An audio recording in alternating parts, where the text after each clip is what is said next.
ಹಾಗಾದರೆ ಗಾನಲಹರಿ ಗೀತ ಗಾಯನ ಕಾರ್ಯಕ್ರಮಕ್ಕೆ ನೋಂದಾಯಿಸಿಕೊಳ್ಳಲು ಈ ನಂಬರ್ಗೆ ಕರೆ ಮಾಡಿ 9448344968. ಈ ಕಾರ್ಯಕ್ರಮದಲ್ಲಿ ನೀವು ನಮ್ಮ ಗಗನ ಚಾನೆಲ್ ಸ್ಟುಡಿಯೋಗೆ ಬಂದು ನಿಮ್ಮ ನೆಚ್ಚಿನ ಭಾವಗೀತೆ, ಭಕ್ತಿಗೀತೆ, ಜನಪದ ಗೀತೆ ಹಾಗೂ ಚಲನಚಿತ್ರ ಗೀತೆಗಳನ್ನು ಹಾಡಬಹುದು.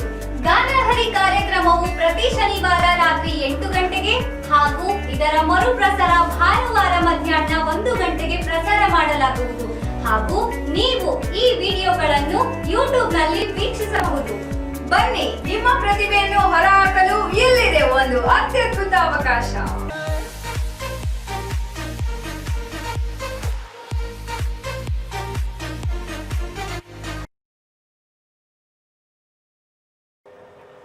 ಆತ್ಮೀಯ ಗಗನ ಚಾನಲ್ ವೀಕ್ಷಕ ಬಂಧುಗಳೆಲ್ಲರಿಗೂ ಶುಭೋದಯ. ಪ್ರಿಯ ವೀಕ್ಷಕ ಬಂಧುಗಳೇ, ನಿತ್ಯ ಭವಿಷ್ಯವೆಂಬ ಆಧ್ಯಾತ್ಮಿಕ ನೇರ ಪ್ರಸಾರ ಕಾರ್ಯಕ್ರಮಕ್ಕೆ ತಮಗೆಲ್ಲರಿಗೂ ಆದರದ ಸ್ವಾಗತ, ಸುಸ್ವಾಗತ. ಈ ಕಾರ್ಯಕ್ರಮದಲ್ಲಿ ವಿಶೇಷವಾಗಿ ಶ್ರೀಪಾದಂಗಳವರ ಶುಭ ಅನುಗ್ರಹದಿಂದ ಶ್ರೀಮದ್ ಭಾಗವತವನ್ನು ಹೇಳುತ್ತಾ ಇದ್ದೇವೆ. ನಿನ್ನೆ ತನಕ ಈ ಒಂದು ಕಪಿಲ ರೂಪಧಾರಣೆಯಾಗಿ ಬಂದಂತಹ ಸ್ವಾಮಿಯು ತಮ್ಮ ತಾಯಿಗೆ ವಿಶೇಷವಾದಂತಹ ವಾಕ್ಯಗಳನ್ನು ಹೇಳುತ್ತಾ ಇದ್ದಾರೆ. ಇಂದು ತತ್ವ ಉಪದೇಶವನ್ನು ಕೂಡ ಮಾಡುತ್ತಾ ಇದ್ದಾರೆ ತಾಯಿಗೆ. ಯಾವ ಪ್ರಕಾರವಾಗಿ ಎಂದರೆ, ಇನ್ನು ತತ್ವ ನಿರೂಪಣೆ ಮಾಡುವೆನು ಕೇಳು, ನಾನು ನಿರ್ಗುಣನು, ಅಂದರೆ ಪ್ರಾಕೃತ ಗುಣ ರಹಿತನು, ಅಪಾಕೃತ ಸಾತ್ವಿಕ ಗುಣ ಸಮುಚ್ಚಯನು. ನಾನು ನಿರಾಕಾರನು, ಅಂದರೆ ಪ್ರಾಕೃತ ಆಕಾರ ರಹಿತನು. ಆಕಾಶವು ಸರ್ವವನ್ನು ಒಳ ಹೊರಗೆ ವ್ಯಾಪಿಸಿರುವಂತೆ ನಾನು ಇರುವೆನು. ನಾನು ಅನಾದಿ ನಿತ್ಯನು, ಯಾರಿಂದಲೂ ನನ್ನ ಜನ್ಮ ಪಡೆದಿಲ್ಲ. ಜೀವರು ಕೂಡ ಅನಾದಿ ನಿತ್ಯರು, ಆದರೆ ಅವರು ಅಸ್ವತಂತ್ರರು. ನಾನಾದರೂ ಸರ್ವತಂತ್ರ ಸ್ವತಂತ್ರನು. ಲಕ್ಷ್ಮಿ ಕೂಡ ಅಸ್ವತಂತ್ರಳು, ಅವಳು ನನ್ನಂತೆಯೇ ನಿತ್ಯ ಮುಕ್ತಳು. ಅವಳು ನನ್ನನ್ನೇ ಅವಲಂಬಿಸಿಕೊಂಡಿರುವುದರಿಂದ ಅಸ್ವತಂತ್ರಳು. ನೋಡಿ, ಸಾಕ್ಷಾತ್ ಭಗವಂತ ಹೇಳ್ತಿರುವಂತಹ ಮಾತೇನೆಂದರೆ, ನಾನು ಸ್ವತಂತ್ರನು, ಯಾರಿಂದಲೂ ನಾನು ಉದ್ಭವಿಸಿದಂತವನು ಅಲ್ಲ. ನಾನಾಗಿ ನಾನು ಸ್ವಯಂಭೂವಾಗಿ ಬಂದಿರುವಂತಹವನು ಎಂದು ತನ್ನ ತಾಯಿಗೆ ಹೇಳ್ತಾ ಇದ್ದಾರೆ. ಬ್ರಹ್ಮಾಂಡ ಸ್ವಾಮಿಯು ನಾನೇ ಆಗಿದ್ದರಿಂದ ಜ್ಞಾನಿಗಳು ನನ್ನ ಆತ್ಮನೆಂದು ಕರೆಯುತ್ತಾರೆ. ನಾನು ಜ್ಯೋತಿ ರೂಪನು, ಚೇತಾತ್ಮಕನಾದ ಸ್ವಾಮಿಯು ಪ್ರಳಯ ಕಾಲದಲ್ಲಿ ಎಲ್ಲವನ್ನೂ ಭಕ್ಷಿಸಿ ಬಿಡುವೆನೆಂದು ಕೂಡ ಜ್ಞಾನಿಗಳು ನನ್ನನ್ನು ಆತ್ಮನೆಂದು ತಿಳಿಯುವರು. ಜನನ ಮರಣಗಳೆಂಬ ಅವಸ್ಥಾಂತರಗಳು ನನಗಿಲ್ಲ. ನಾನು ಪರಮ ಪುರುಷನು. ಶ್ರೀ ಲಕ್ಷ್ಮಿಯು ಅಕ್ಷರ ಪುರುಷರು. ಬ್ರಹ್ಮನಿಂದ ಪ್ರಾರಂಭಿಸಿ ತೃಣ ಪರ್ಯಂತ ಎಲ್ಲರೂ ಕ್ಷರ ಪುರುಷರು. ಇನ್ನು ನಿನಗೆ ತತ್ವಗಳ ಲಕ್ಷಣಗಳನ್ನು ಹೇಳುವನು ಕೇಳು. ಜ್ಞಾನವು ಆತ್ಮ ಸಾಕ್ಷಾತ್ಕಾರದ ಅಂತಿಮ ಸಾಧ್ಯವು. ಪ್ರಕೃತಿಯಲ್ಲಿ ನಾನು ಪ್ರವಿಷ್ಟನಾದ ಮೇಲೆ ಅದನ್ನು ಕಾರ್ಯಾನ್ವಿತ ಮಾಡುವೆನು. ಆ ಪ್ರಕೃತಿಯು ಭಿನ್ನ ಭಿನ್ನ ರೂಪ ಆಕಾರಗಳನ್ನು, ಪದಾರ್ಥಗಳನ್ನು ನಿರ್ಮಿಸಬಹುದು. ಜೀವಿಯು ಈ ಭಿನ್ನ ಪದಾರ್ಥಗಳ ವಿಷಯದಲ್ಲಿ ಮೋಹವನ್ನು ಹೊಂದುವುದು, ಮಾಯೆಯ ಸಂಬಂಧಗಳನ್ನು ಹೊಂದುವುದು. ಜೀವಿಯ ಈ ಪದಾರ್ಥಗಳ ಯಥಾರ್ಥದ ವಿಷಯದಲ್ಲಿ ಅಜ್ಞಾನಿಯಾಗಿಯೇ ಇರುವವನು. ಈ ಅಜ್ಞಾನದ ಕಾರಣದಿಂದಲೇ ಜೀವಿಯು ಈ ಪ್ರಕೃತಿಯ ಸಂಬಂಧಿಸಿದ ವಿಷಯಗಳಲ್ಲಿ ಪ್ರವೃತ್ತವಾಗಿರುವುದೇ ತನ್ನ ಧರ್ಮವೆಂದು ತಿಳಿಯುವುದು. ಪ್ರಕೃತಿಯ ವಿಷಯದಲ್ಲಿ ಜಾಗೃತವಾಗಿ ಇರುವಂತೆ ಜೀವಿಯು ಸ್ಥಿತಿಯಾಗಲು ಮಾಯೆಯೇ ಕಾರಣ. ಇಂದ್ರಿಯಗಳು, ಇಂದ್ರಿಯಾಭಿಮಾನಿ ದೇವತೆಗಳು ಪ್ರಕೃತಿಯಿಂದ ಬದ್ಧರಾದ್ದಕ್ಕೆ ಪ್ರಕೃತಿಯ ಭಾವವೇ ಕಾರಣ.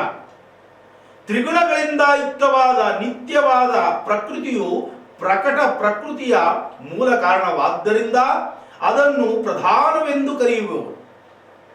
ಪಂಚಮಹಾಭೂತಗಳು ಪಂಚ ಕರ್ಮೇಂದ್ರಿಯಗಳು, ಪಂಚಾತ್ಮನಾತ್ರ ಪಂಚ ಜ್ಞಾನೇಂದ್ರಿಯಗಳು, ಮನಸ್ಸು, ಅಹಂಕಾರ, ಬುದ್ಧಿ ಹಾಗೂ ಮಹಾತತ್ವ, ಹೀಗೆ ಒಟ್ಟು 24 ತತ್ವಗಳನ್ನು ಪ್ರಕೃತಿಯಿಂದಲೇ ಸೃಜಿಸುವೆನು.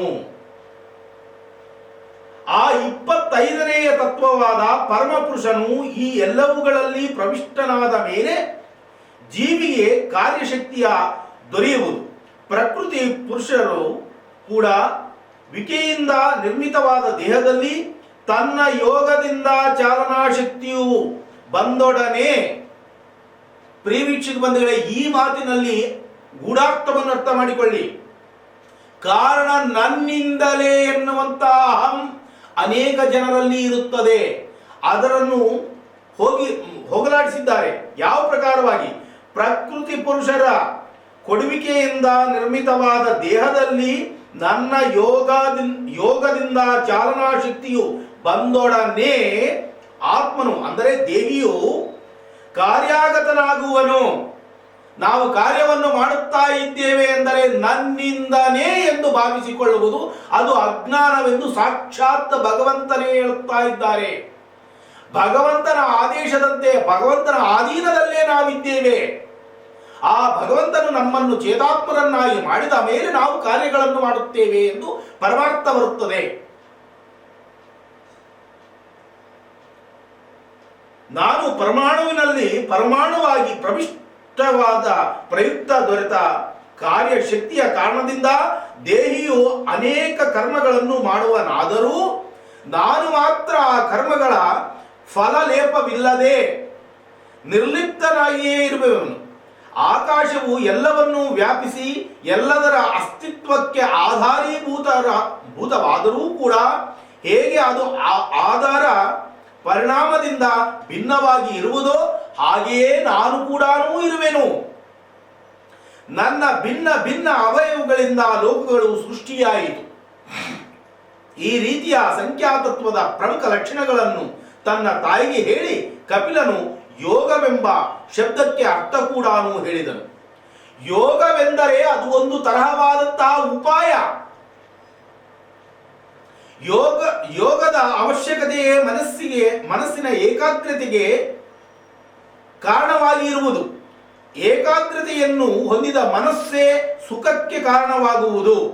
ಏಕಾಗ್ರತೆ ಎನ್ನುವುದು ಅತಿ ಮುಖ್ಯವಾಗಿದ್ದು, ಏಕಾಗ್ರತೆ ಇಲ್ಲದಂತೆ ಮಾಡಿದಂತಹ ಯಾವುದೇ ಕಾರ್ಯವಾದರೂ ಕೂಡ ಶೂನ್ಯಕ್ಕೆ ಸಮಾನವು.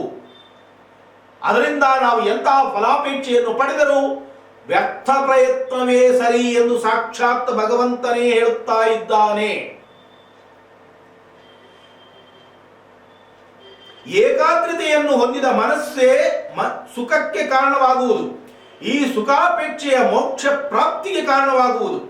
ತನ್ನ ವರ್ಣಾಶ್ರಮೋಚಿತ ಕರ್ಮಗಳನ್ನು ಪ್ರತಿಯೊಬ್ಬರೂ ಅವಶ್ಯವಾಗಿ ಮಾಡಬೇಕು. ಬೇರೆ ವರ್ಣದವರು ಕರ್ಮಗಳನ್ನು ಸರ್ವಥಾ ಮಾಡಬಾರದು. ಶ್ರೀಹರಿಯಿಂದ ಕೊಡಲ್ಪಟ್ಟದ್ದೇ ಪ್ರಸಾದವೆಂದು ಸ್ವೀಕರಿಸಿ ಅಷ್ಟರಿಂದಲೇ ತೃಪ್ತಿಯನ್ನು ಹೊಂದಬೇಕು.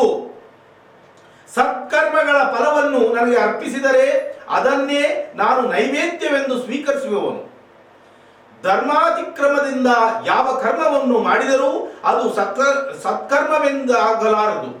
ಸಂಸಾರದಲ್ಲಿ ಬರುವ ಸುಖ ದುಃಖಗಳಿಂದ ದುಃಖವನ್ನು ಹೊಂದಬಾರದು. ಪ್ರಿಯವೀಕ್ಷಕ ಬಂಧುಗಳೇ, ಅರ್ಥ ಮಾಡಿಕೊಳ್ಳಿ. ಎಂತಹ ಒಂದು ಸುಂದರ ಭರಿತವಾಗಿ ವರ್ಣಭರ್ಣಿತವಾಗಿ ಹೇಳಿದ್ದಾರೆ. ಸಂಸಾರದಲ್ಲಿ ಬರತಕ್ಕಂತ ಯಾವುದೇ ವಿಧವಾದಂತಹ ಸುಖವೇ ಆಗಿರಲಿ ದುಃಖವೇ ಆಗಿರಲಿ, ಆದ್ದರಿಂದ ನಾವು ಯಾವುದೇ ತರಹವಾದಂತಹ ಚಿಂತನೆಗೆ ಒಳಗಾಗಬಾರದು ಎನ್ನುವಂತಹ ಮಾತನ್ನು ಹೇಳಿದ್ದಾರೆ. ನನ್ನನ್ನು ಹೊಂದಬೇಕೆನ್ನುವವರು ಕಳುವು ಮಾಡಬಾರದು, ಕಳ್ಳತನವನ್ನು ಎಂದಿಗೂ ಮಾಡಬಾರದು. ನಾವು ಭಗವಂತನಲ್ಲಿ ಲೀನವಾಗಬೇಕಾದರೆ ಇಂತಹ ಕಾರ್ಯಗಳನ್ನು ಮಾಡಬೇಕು ಎಂದು ಸಾಕ್ಷಾತ್ ಭಗವಂತನೇ ಹೇಳುತ್ತಾ ಇದ್ದಾರೆ. ಕಳವನ್ನು ಮಾಡಬಾರದು, ಅಹಿಂಸೆಯಿಂದ ಇರಬೇಕು, ಸತ್ಯವನ್ನೇ ಮಾತನಾಡಬೇಕು. ಸತ್ಯವನ್ನೇ, ಅಸತ್ಯವನ್ನು ಎಂದಿಗೂ ನುಡಿಯಬಾರದು. ಅಸತ್ಯವನ್ನು ಹೇಳತಕ್ಕಂತಹ ವ್ಯಕ್ತಿಗಳು ನನ್ನನ್ನು ಎಂದಿಗೂ ಸೇರಲಾರರು ಎಂದು ಸಾಕ್ಷಾತ್ ಭಗವಂತನೇ ಹೇಳುತ್ತಾ ಇದ್ದಾರೆ. ಧರ್ಮ ಬಾಹಿರವಾದ ಕಾಮ ಹಾಗೂ ಪ್ರಜೋತ್ಪಾದನೆ ಉದ್ದೇಶ ವ್ಯತಿರಿಕ್ತ ಕಾಮಭೋಗವನ್ನು ತ್ಯಜಿಸಬೇಕು, ವೇದಾಧ್ಯಯನ ಮಾಡಬೇಕು ಹಾಗೂ ನನ್ನನ್ನು ಪೂಜಿಸಬೇಕು, ಮೌನ ವ್ರತವನ್ನು ಸ್ವೀಕರಿಸಬೇಕು, ಸಾತ್ವಿಕ ಮಿತಾಹಾರವನ್ನೇ ಮಾಡಬೇಕು, ನಿಯಮಿತ ಉಪವಾಸ ಮಾಡಬೇಕು, ಹಿಂಸೆ ಅಂದರೆ ಮಾನಸಿಕ ಹಾಗೂ ದೈಹಿಕ ತ್ಯಜಿಸಬೇಕು, ಮತ್ತೊಬ್ಬರಿಗೆ ಹಿಂಸೆಯನ್ನು ಕೊಡುವಂತಹ ಪ್ರಕೃತಿಯಿಂದ ನಾವು ದೂರವಿರಬೇಕು, ಭೂತ ಮಾತ್ರಗಳಲ್ಲಿ ದಯೆ ಇರಬೇಕು, ಬಾಹ್ಯಾಭ್ಯಂತರ ಶುದ್ಧಿ ಮಾಡಿಕೊಳ್ಳಬೇಕು. ಬಾಹ್ಯ ಶುದ್ಧಿ ಎಂದರೆ ನಿತ್ಯ ಸ್ನಾನ, ಊರ್ಧ್ವ ಪುಂಡ್ರಧಾರಣೆ ಇತ್ಯಾದಿ. ಅಂತಃಶುದ್ಧಿ ಎಂದರೆ ಸಂಧ್ಯಾ ವಂದನೆ, ಜಪ, ತಪ. ಅಂತಃಶುದ್ಧಿ ಎಂದರೆ ಕಾಮ ಕ್ರೋಧಗಳನ್ನು ತ್ಯಜಿಸುವುದು ಕೂಡ. ಪ್ರಾಣಾಯಾಮದಿಂದ ಸಹಾಯದಿಂದ ಮನಸ್ಸನ್ನು ನನ್ನ ಪಾದಗಳಲ್ಲಿ ಸ್ಥಿರವಾಗಿ ನಿಲ್ಲಿಸಬೇಕು. ಅನ್ನದ ಕೆಲ ಭಾಗದಿಂದ ಮನಸ್ಸಿನ ಪೋಷಣೆಯಾಗುವುದರಿಂದ ಸಾತ್ವಿಕ ಆಹಾರವು ಸಾತ್ವಿಕ ಮನಸ್ಸಿಗೆ ಕಾರಣವಾದಂತೆ ತಾಮಸ ಆಹಾರವು ತಾಮಸ ಮನಸ್ಸಿಗೆ ನಿಮಿತ್ತವಾಗುವುದು. ಜಿತಾಸನಾಗಿ ಅಂದರೆ ಒಂದು ಆಸನದ ಮೇಲೆ ಯೋಗ್ಯ ಟಿವಿಯಿಂದ, ಟಿವಿ ಅಂದರೆ ದೂರದರ್ಶನ ಎಂದು ಭಾವಿಸಬೇಡಿ, ಏಕಾಂತವಾಗಿ ಏಕಾಗ್ರತೆಯಿಂದ ಅದನ್ನೇ ಟಿವಿ ಎಂದು ಹೇಳುತ್ತಾರೆ. ಟಿವಿಯಿಂದ ಸತತವಾಗಿ ನಿಶ್ಚಲವಾಗಿ ಕೂಡಿರುವುದು. ಜಿತ ಶ್ವಾಸನಾಗಿ ಪ್ರಾಣಾಯಾಮದಿಂದ ಶ್ವಾಸವನ್ನು ನಿಯಂತ್ರಿಸುವುದು ಇರಬೇಕು. ಮನಸ್ಸಿಗೆ ಹಾಗೂ ಶ್ವಾಸಕ್ಕೂ ನಿಕಟ ಸಂಬಂಧ ಇರುವುದು. ಗಂಭೀರ ಆಲೋಚನೆಯಲ್ಲಿ ಇದ್ದಾಗ ದೀರ್ಘ ಹಾಗೂ ನಿಧಾನ ಶ್ವಾಸಕೋಶ ನಡೆದಿರುವುದು. ಮನಸ್ಸು ಉದ್ವಿಗ್ನಗೊಂಡಾಗ ಅಳವಲ್ಲದ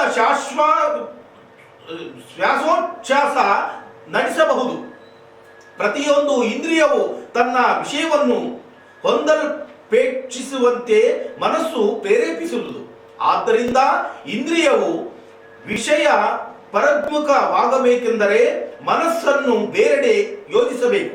ಕಾರಣ ಇಂದ್ರಿಯಗಳಿಗೆ ತೃಪ್ತಿ ಎಂದು ಎಂದೆಂದೂ ಇಲ್ಲ. ಅವುಗಳ ಬೇಡಿಕೆ ವಿಷಯಗಳ ಪೂರೈಕೆ, ಮತ್ತೆ ಮತ್ತೆ ಬಯಕೆ, ಮತ್ತೆ ಪೂರೈಕೆ. ಈ ಬಯಕೆ ಪೂರೈಕೆಗಳ ಚಕ್ರವು ಅನಾದಿ ಕಾಲದಿಂದ ದೇಹಿಯು ಜೀವನದಲ್ಲಿ ಉರುಳುತ್ತಲೇ ಇರುವುದು. ಈ ಚಕ್ರದಿಂದ ಬಿಡುಗಡೆ ಹೊಂದಿದಾಗ ಮಾತ್ರ ಶಾಶ್ವತ ಸುಖಾಪೇಕ್ಷೆಯನ್ನು ಹೊಂದಲು ಯೋಗ್ಯವಾದ ಸ್ಥಿತಿ ಪ್ರಾಪ್ತಿವಾಗುವುದು.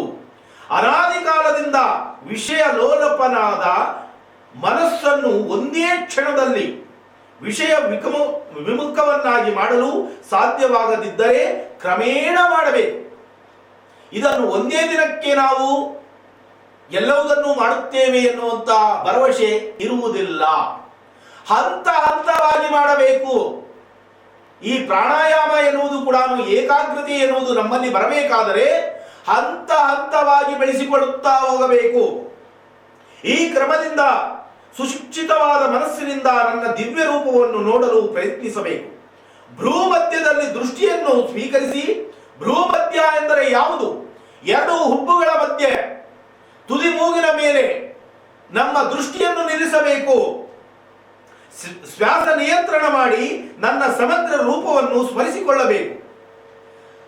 ಅಪಕ್ವ ಸಾಧಕನಿಗೆ ಇದು ಒಮ್ಮಿಂದೊಮ್ಮೆಲೆ ಸಾಧ್ಯವಾಗಲಾರದು. ಅದಕ್ಕಾಗಿ ನನ್ನ ಅವಯವಗಳನ್ನು ಒಂದೊಂದಾಗಿ ಸ್ಮರಿಸಬೇಕು. ಈ ಅವಯವಗಳ ಸ್ಮರಣೆಗೂ ಒಂದು ನಿರ್ದಿಷ್ಟ ಕ್ರಮವಿದೆ.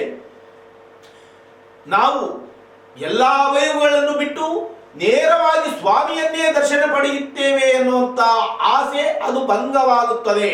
ಆ ಪ್ರಕಾರವಾಗಿ ಅಲ್ಲ, ಸ್ವಾಮಿಯ ಅಂಗಗಳಿಂದ ನಾವು ವೀಕ್ಷಣೆಯನ್ನು ಮಾಡಿದಂತೆ ನಮ್ಮ ಮನಸ್ಸು ಒಳಗಾದರೆ ಯಾವ ಪ್ರಕಾರವಾಗಿ ಅಂಗಗಳನ್ನು ಕೂಡ ನೋಡುವುದು ಎಂದರೆ, ಭಕ್ತನು ಮೊದಲು ಪಾದಗಳ ಮೇಲೆ ಮನಸ್ಸನ್ನು ಸ್ವೀಕರಿಸಬೇಕು. ಪಾದಕ್ಕೆ ನಾವು ಶರಣಾಗತರಾಗಬೇಕು. ಸ್ವಾಮಿಯ ಮುಂಭಾಗದಲ್ಲಿ ನಿಂತು ಸ್ವಾಮಿ ನೀನು ದೊಡ್ಡವನ ನಾನು ದೊಡ್ಡವನ ಎನ್ನುವಂತಹ ರೀತಿಯಲ್ಲಿ ಮುಖವನ್ನು ನೋಡಿದರೆ ತಟ್ಟನೆ ತಲೆಯ ಮೇಲೆ ಘಟಿಸುತ್ತಾನೆ. ಆ ಪ್ರಕಾರವಾಗಿ ಅಲ್ಲ, ಸ್ವಾಮಿಯ ಪಾದಕ್ಕೆ ಶರಣಾಗತರಾಗಿ ನಮ್ಮ ಚಿತ್ತವೆಲ್ಲವೂ ಆ ಪಾದದಲ್ಲೇ ಕೇಂದ್ರೀಕೃತವಾಗುವಂತೆ ಮಾಡಬೇಕು. ಧ್ವಜವಜ್ರಾಂಕಿತವಾದ ಪಾದಗಳ ಬೆರಳುಗಳು ಮಾಣಿಕ್ಯದಂತಹ ಸುಂದರ ನಖಗಳನ್ನು ಕಾಣಬೇಕು. ಆ ನಖಗಳಿಂದ ಹೊರಸೂತ್ತಿರುವ ದಿವ್ಯ ಪ್ರಕಾಶವು ನಿರ್ಮಲ ಚಂದ್ರನಿಂದ ಬೀರಲ್ಪಟ್ಟ ಪ್ರಕಾಶದಂತೆ ಇರುವುದು. ಈ ಪ್ರಕಾಶದ ಸಂಪರ್ಕದಿಂದ ಸಾಧಕನ ಹೃದಯದಲ್ಲಿಯೂ ಅಂಧಕಾರವು ನಷ್ಟವಾಗುವುದು. ಇನ್ನು ಪಾದಗಳನ್ನು ಸ್ಮರಿಸುವಾಗ ನನ್ನ ಶ್ರೇಷ್ಠತೆಯ ವಿಸ್ಮರಣೆಯಾಗಬಾರದು. ಈ ರೀತಿಯ ವಿಸ್ಮರಣೆಯಾಗದಿರಲೆಂದು ಕೂಡ ಒಂದು ಉಪಾಯವನ್ನು ಹೇಳುವೆನು. ಕೈಲಾಸಪತಿಯಾದ ಶಂಕರನು, ಪ್ರಿಯ ವೀಕ್ಷಕ ಬಂಧುಗಳೇ, ಚೆನ್ನಾಗಿ ಈ ವಾಕ್ಯಗಳಲ್ಲಿ ಅರ್ಥವನ್ನು ಮಾಡಿಕೊಳ್ಳಿ. ಇದು ನಾನು ಹೇಳುತ್ತಿರುವಂತಹ ಮಾತು ಅಲ್ಲ, ಸಾಕ್ಷಾತ್ ವೇದವ್ಯಾಸ ದೇವರೇ ಬರೆದಿಟ್ಟಂತಹ ಈ ಒಂದು ಶ್ರೀಮದ್ ಭಾಗವತದಲ್ಲಿ ಉಲ್ಲೇಖವಾಗಿರುವಂತಹ ಮಾತುಗಳನ್ನೇ ನಾನು ಹೇಳುತ್ತಾ ಇರುವೆನು. ಕೈಲಾಸಪತಿಯಾದ ಶಂಕರನು ಈ ದಿವ್ಯ ಪಾದಗಳ ನಖ ಸ್ಪರ್ಶದಿಂದ ಉದ್ಭವಿಸಿದಂತ ಸುರಗಂಗೆಯನ್ನು ಹರಿಪಾದೋದಕವೆಂದು ತ್ರಿಭುವನ ಪಾವನಕರವೆಂದು ಅರಿತು ವಿನಯದಿಂದ ಹಾಗೂ ಭಕ್ತಿಯಿಂದ ತನ್ನ ಶಿರಸ್ಸಿನ ಮೇಲೆ ಧರಿಸಿದನು. ಇದನ್ನು ಆಗಾಗ ಹೇಳುತ್ತಾ ಇದೆ. ಪ್ರಿಯ ವೀಕ್ಷಕ ಬಂಧುಗಳೇ, ಈ ಮಾತುಗಳಲ್ಲಿ ಸ್ಪಷ್ಟತೆಯನ್ನು ಅರ್ಥ ಮಾಡಿಕೊಳ್ಳಿ. ಸಾಕ್ಷಾತ್ ರುದ್ರದೇವರು ಈ ಒಂದು ಗಂಗೆಯನ್ನು ಶ್ರೀಹರಿಯ ಪಾದೋದಕ ಎಂದು ಭಾವಿಸಿ, ಅತಿ ಪವಿತ್ರವಾದಂತ ಆ ತೀರ್ಥ ಎಂದು ಭಾವಿಸಿ ಅದನ್ನು ಶಿರಸ್ಸಿನ ಮೇಲೆ ಧಾರಣೆಯನ್ನು ಮಾಡಿದ್ದಾರೆ ಎಂದು ಇದು ನಾನು ಹೇಳತಕ್ಕಂತಹ ಮಾತು ಅಲ್ಲ. ಸಾಕ್ಷಾತ್ ವೇದವ್ಯಾಸ ದೇವರೇ ಅಂದರೆ ಭಗವಂತನೇ ಬರೆದಂತಹ ಈ ಕಥೆಗಳನ್ನು ಭಗವಂತನೇ ಉಪದೇಶ ಮಾಡುತ್ತಾ ಇದ್ದಾನೆ. ಕಪಿಲ ರೂಪನಾಗಿ ಬಂದಂತಹ ಸ್ವಾಮಿಯು ತನ್ನ ತಾಯಿಗೆ ತಮಗಿಂತಲೂ ಶ್ರೇಷ್ಠರ ಪಾದೋದಕವನ್ನೇ ಕನಿಷ್ಠರು ಶಿರಸ್ಸಿನ ಮೇಲೆ ಧರಿಸುವ ರೂಢಿಯಂತೆ ವೈಷ್ಣವನಾದ ನಾನು ಶಂಕರನು ನನ್ನ ಪಾದೋದಕದಿಂದ ಪುನೀತನಾದನು. ಇನ್ನು ನನ್ನ ರಮೆಯಾದ ಲಕ್ಷ್ಮೀದೇವಿ ಕೂಡ ನನ್ನ ಪಾದಗಳನ್ನು ಸೇವಿಸಿ ಸುಖಿಸುವವಳು. ಸರ್ವ ದೇವತೆಗಳಿಂದ ಸೇವೆಗಳಾದ ಲಕ್ಷ್ಮಿಯು ನನ್ನ ಪಾದಗಳನ್ನು ನನ್ನ ತೊಡೆಯ ಮೇಲೆ ಇರಿಸಿಕೊಂಡು ನಯವಾಗಿ ಒತ್ತುವಳು. ಆದ್ದರಿಂದ ನನ್ನ ಪಾದಗಳು ಲಕ್ಷ್ಮಿಯ ಸೇವೆಯೇ ಗುರಿ. ಆಮೇಲೆ ತೊಡೆಗಳನ್ನು ಸ್ಮರಿಸಬೇಕು. ನಿರ್ಮಲವಾದ ಸಾಮರ್ಥ್ಯದ ಭಂಡಾರಗಳಾದ ತೊಡೆಗಳು ಪೀತಾಂಬರದ ಆಚ್ಛಾದಿಸಲ್ಪಟ್ಟಿದ್ದರೂ ತಮ್ಮ ನಿರ್ಮಲ ನೀಲವರ್ಣದ ಛಾಯೆಯ ಹೊರಸೂಸದೇ ಇರುವುದಿಲ್ಲ. ಈ ತೊಡೆಗಳ ನಂತರ ನಿತಂಬಗಳನ್ನು ಸ್ಮರಿಸಬೇಕು. ಚಿನ್ನದ ಒಡ್ಯಾಣದಿಂದ ಬಂಧಿಸಲ್ಪಟ್ಟ ಹಾಗೂ ಪೀತಾಂಬರದ ಆಚ್ಛಾದನೆಯಿಂದ ಮೋಹಕವಾದ ನಿತಂಬವು ಪ್ರಮಾಣ ಬದ್ಧತೆಯಿಂದ ಇರುವುದು. ಆಮೇಲೆ ನಾಭಿಯನ್ನು ಸ್ಮರಿಸಬೇಕು. ಯಾವ ನನ್ನ ನಾಭಿಯಿಂದಲೇ ಉದ್ಭವಿಸಿದ ಕಮಲದಲ್ಲಿ ಬ್ರಹ್ಮನು ಉದ್ಭವಿಸಿದನೋ ಆ ಕಮಲದಿಂದಲೇ 14 ಲೋಕಾತ್ಮಕ ಬ್ರಹ್ಮಾಂಡಗಳನ್ನು ಉದ್ಭವವಾಯಿತು. ಈ ನಾಭಿ ಪ್ರದೇಶವು ಯೋಗಿಗಳ ಯೋಗಕ್ಕೆ ವಿಶೇಷವಾದಂತಹ ಒಂದು ನಾಭಿಯು ಎಂದು ಸಾಕ್ಷಾತ್ ಭಗವಂತನು ಹೇಳುತ್ತಾ ಇದ್ದಾನೆ. ಪ್ರಿಯ ವೀಕ್ಷಕ ಬಂಧುಗಳೇ, ಈ ಕಥೆಯ ಸಾರಾಂಶವನ್ನು ಅರ್ಥ ಮಾಡಿಕೊಳ್ಳಿ. ಇಲ್ಲ ಸಲ್ಲದಂತಹ ಗೊಂದಲಮಯವಾದಂತಹ ಚರ್ಚೆಗಳನ್ನು ಬೆಳೆಸಬೇಡಿ. ಚರ್ಚೆಗಳ ಅನವಶ್ಯಕ. ಕಾರಣ ಸಾಕ್ಷಾತ್ ಭಗವಂತನೇ ವೇದವ್ಯಾಸ ರೂಪಿಯಾಗಿ ಬಂದು ಬರೆದಂತಹ ಗ್ರಂಥವು 18 ಪುರಾಣಗಳು. ಆ 18 ಪುರಾಣಗಳನ್ನು ವಿಮರ್ಶೆ ಮಾಡಿ ನೋಡಿ. ಯಾತಕ್ಕಾಗಿ ಹೇಳುತ್ತಾ ಇದೆ, ಪುರಾಣಗಳನ್ನು ಯಾರು ಬರೆದಿದ್ದಾರೆ, ಯಾರಿಗೋಸ್ಕರ ಬರೆದಿದ್ದಾರೆ ಎನ್ನುವಂತಹ ವಿಧಾನವನ್ನು ವಿಶೇಷವಾಗಿ ಅರ್ಥ ಮಾಡಿಕೊಂಡು ನಾವು ಮತ್ತೊಬ್ಬರಿಗೆ ಹಿತೋಪದೇಶಗಳನ್ನು ಹೇಳುವಂತಹ ಚೈತನ್ಯವಂತರಾಗಬೇಕು. ಅದನ್ನು ಹೊರತುಪಡಿಸಿ ವಿತಂಡವಾದಂತಹ ಎನ್ನುವಂತಹ ವಾಕ್ಯಗಳನ್ನು ನುಡಿಯುತ್ತಾ ಅವರೇ ದೊಡ್ಡವರು, ಇವರೇ ದೊಡ್ಡವರು, ಇವರೇ ಚಿಕ್ಕವರು, ಅವರೇ ಚಿಕ್ಕವರು ಎನ್ನುವಂತ ಮನೋಭಾವನೆ ಯಾರಲ್ಲಿಯೂ ಬೇಡ. ಎಲ್ಲರಿಗೂ ಮಿಗಿಲಾದಂತಹ ಸ್ವಾಮಿ ಎಂದರೆ ವಿಷ್ಣುವು. ಆ ವಿಷ್ಣುವೇ ಹೇಳ್ತಾ ಇದ್ದಾರೆ, ತಮ್ಮ ಬಾಯಿಂದಲೇ ಹೇಳ್ತಾ ಇದ್ದಾರೆ. ಸಾಕ್ಷಾತ್ ರುದ್ರದೇವರು ನನ್ನ ಅಂಗುಷ್ಟ ಸ್ಪರ್ಶದಿಂದ, ಅದು ಖಗಗಳಿಂದ ಅಂದರೆ ಉಗುರುಗಳಿಂದ ಸ್ಪರ್ಶವಾದಂತಹ ಗಂಗೆಯು ಭೂಮಿಗೆ ಬಂದಾಗ ಮಹಾತೀರ್ಥವೆಂದು ಭಾವಿಸಿ, ಇದಕ್ಕಿಂತಲೂ ಮಿಗಿಲಾದಂತಹ ತೀರ್ಥ ಇಲ್ಲ ಎನ್ನುವಂತಹ ಭಾವನೆಯಿಂದ ಸಾಕ್ಷಾತ್ ರುದ್ರದೇವರು ಅವರು ವೈಷ್ಣವರೇ, ರುದ್ರದೇವರು ವೈಷ್ಣವರೇ ಎಂದು ಕೂಡ ಸಾರಿ ಹೇಳುತ್ತಾ ಇದ್ದಾರೆ. ಆ ವೈಷ್ಣವರಾದಂತಹ ರುದ್ರದೇವರು ತಮ್ಮ ಶಿರಸ್ಸಿನ ಮೇಲೆ ಧಾರಣೆಯನ್ನು ಮಾಡಿದ್ದಾರೆ. ಹೀಗಾಗಿ ತಾವು ಮಂತ್ರಾಲಯ ಕ್ಷೇತ್ರದಲ್ಲಿ ರುದ್ರದೇವರ ಲಿಂಗವು ನೆಲೆಸಿದೆ. ಆ ಲಿಂಗಕ್ಕೆ ವಿಷ್ಣುವಿಗೆ ಯಾವ ಪ್ರಕಾರವಾಗಿ ಗಂಧವನ್ನು ಹಚ್ಚುತ್ತಾರೋ ಅದೇ ಪ್ರಕಾರವಾಗಿ ಗಂಧವನ್ನು ಹಚ್ಚುತ್ತಾರೆ. ಸರ್ವೇ ಸಾಧಾರಣವಾಗಿ ಲಿಂಗಗಳಿಗೆ ಭಸ್ಮವನ್ನು ಈ ಪ್ರಕಾರವಾಗಿ ಹಚ್ಚುತ್ತಾರೆ. ಆದರೆ ಆ ರುದ್ರದೇವರು ವೈಷ್ಣವರೇ ಎಂದು ಎತ್ತಿ ಹೇಳುವುದಕ್ಕಾಗಿ ಅದಕ್ಕೆ ಉದಾಹರಣೆಯಾಗಿ ಮಂತ್ರಾಲಯದಲ್ಲಿ ನೆಲೆಸಿರುವಂತಹ ರುದ್ರದೇವರಿಗೆ ವಿಷ್ಣುವಿನ ಆಕಾರದಲ್ಲೇ ನಾಮಧಾರಣೆಯನ್ನು ಮಾಡುತ್ತಾರೆ. ಹೀಗಾಗಿ ಪ್ರಿಯ ವೀಕ್ಷಕ ಬಂಧುಗಳೇ, ಇಂತಹ ಕಥೆಗಳನ್ನು ಕೇಳಿ ನಿಜಾಂಶವನ್ನು ಅರ್ಥಕೊಂಡು ನಾವು ಕೂಡ ಮತ್ತೊಬ್ಬರಿಗೆ ಹೇಳುವಂತಹ ಚೈತನ್ಯವಂತರನ್ನಾಗಿ ಮಾಡಲಿ ಎಂದು ಗುರುಗಳ ಪಾದವನ್ನು ಹಿಡಿಯೋಣ. ಕಾರಣ ಎಂತಿಂತ ಬುದ್ಧಿವಾದಗಳನ್ನು ಹೇಳತಕ್ಕಂತ ಮಹೋನ್ನತವಾದಂತಹ ಗ್ರಂಥಗಳು ಶ್ರೀಮದ್ ಭಾಗವತ. ಈ ಭಾಗವತವನ್ನು ಭಕ್ತಿ ಪರವಶರಾಗಿ ಪಠನೆಯನ್ನು ಮಾಡಿದರು ಅಥವಾ ಆಲಿಸಿದರೂ ಮೋಕ್ಷಕ್ಕೆ ಪ್ರಾಪ್ತವಾಗುತ್ತೇವೆ. ಇದಕ್ಕಿಂತಲೂ ಮಿಗಿಲಾದಂತಹ ಸೌಭಾಗ್ಯ ಮತ್ತೊಂದೇನಿದೆ? ಹೀಗಾಗಿ ಪ್ರಿಯ ವೀಕ್ಷಕ ಬಂಧುಗಳೇ, ಅನ್ಯಥಾ ಜೀವನವನ್ನು ವ್ಯರ್ಥ ಮಾಡಿಕೊಳ್ಳುವುದು ಬೇಡ. ಮಹತ್ತರವಾದಂತಹ ಮಾನವ ಜನ್ಮವನ್ನು ಪುಕ್ಕಟ್ಟಿಯಾಗಿ ಪಡೆದಿದ್ದೇವೆ. ನಾವು ಏನಾದರೂ ಭಗವಂತನನ್ನು ಕಾಡಿ ಬೇಡಿ ಪಡೆದಿದ್ದೇವಾ? ಇಲ್ಲ. ಭಗವಂತನು ಕೊಟ್ಟಿದ್ದಾನೆ, ಇಂತಹ ಉತ್ತಮವಾದಂತಹ ಮಾನವ ಜನ್ಮವನ್ನು ಕೊಟ್ಟಿದ್ದಾನೆ. ಈ ಮಾನವ ಜನ್ಮವನ್ನು ಸಾರ್ಥಕತೆಯನ್ನಾಗಿ ಮಾಡಿಕೊಳ್ಳಬೇಕು ಎಂದರೆ ಇಂತಹ ಕಥಾ ಶ್ರವಣಗಳನ್ನು ಮಾಡಬೇಕು ಅಥವಾ ಪಠಿಸಬೇಕು.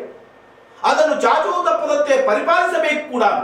ಆ ಪ್ರಕಾರವಾಗಿ ಮಾಡಿದಾಗ ನಮಗೆ ಮೋಕ್ಷ ಎನ್ನುವಂತಹ ಒಂದು ಸನ್ಮಾರ್ಗ ದೊರೆಯುತ್ತದೆ ಎನ್ನುವಂತಹ ಮಾತಿನಲ್ಲಿ ಸಂದೇಹನೇ ಬೇಡ ಎಂದು ಹೇಳುತ್ತಾ ಈಗ ಗುರುಗಳ ನಾಮಸ್ಮರಣೆಯನ್ನು ಮಾಡಿ ಗುರುಗಳ ಅನುಮತಿಯನ್ನು ಪಡೆದು ಅವರ ಆಜ್ಞಾನುಸಾರವಾಗಿ ಇಂದಿನ ದಿನದ ನಿತ್ಯ ಪಂಚಾಂಗ ಪಠನೆ ಹಾಗೂ ದ್ವಾದಶ ರಾಶಿಗಳ ನಿತ್ಯ ಭವಿಷ್ಯವನ್ನು ಹೇಳುವ ಮುನ್ನ ಗುರುಗಳ ನಾಮಸ್ಮರಣೆ.